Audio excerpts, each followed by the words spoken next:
The disparity in pay increases. A critical look at Trinidad and Tobago's leadership compensation, an editorial by Professor Wall Street.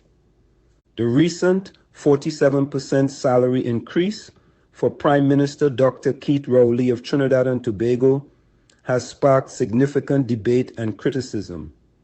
This editorial aims to highlight 10 reasons why this pay raise is exorbitant, especially when compared to salary adjustments for other prime ministers globally and the modest 4% increase granted to civil servants in Trinidad and Tobago. 1. Global comparisons.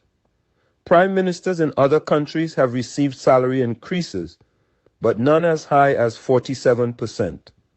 For instance, Australian Prime Minister Anthony Albanese and Canadian Prime Minister Justin Trudeau have seen salary adjustments, but these were far less dramatic. This stark contrast raises questions about the justification for such a substantial increase for Dr. Rowley. 2. Economic context. Trinidad and Tobago, like many countries, is navigating economic challenges. The significant pay raise for the Prime Minister appears tone-deaf to the financial struggles faced by the nation, especially when public servants are receiving only a 4% increase. 3. Public sector discontent. Civil servants, who form the backbone of the country's administration, have been granted a mere 4% pay increase.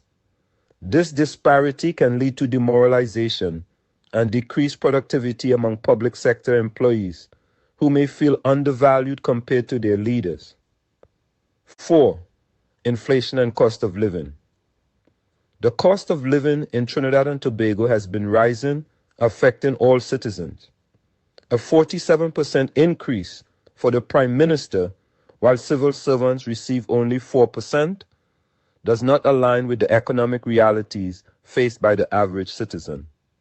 5. Public perception. Such a significant pay raise for the Prime Minister can erode public trust in the government.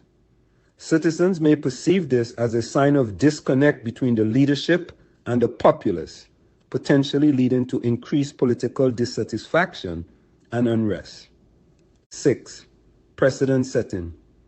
Approving such a large salary increase for the Prime Minister sets a concerning precedent for future salary adjustments for high-ranking officials. It could lead to a cycle of disproportionate raises that further widen the gap between leadership and the general workforce. 7. Budgetary constraints.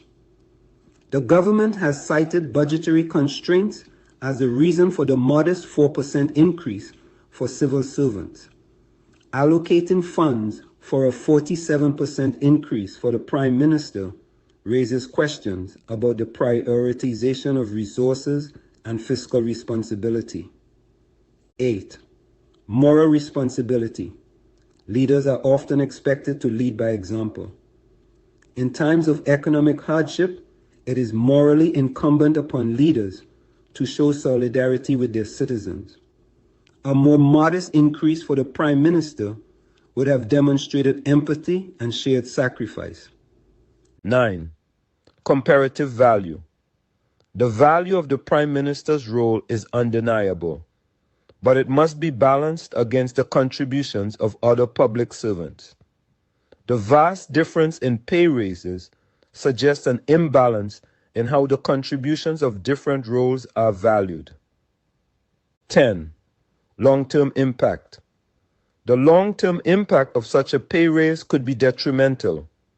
It may lead to increased demands for higher salaries across the board, straining the national budget and potentially leading to cuts in essential services or increased taxes. In conclusion, while the role of the Prime Minister is undoubtedly crucial, the 47% pay increase for Dr. Keith Rowley appears disproportionate, especially in light of the modest 4% increase for civil servants.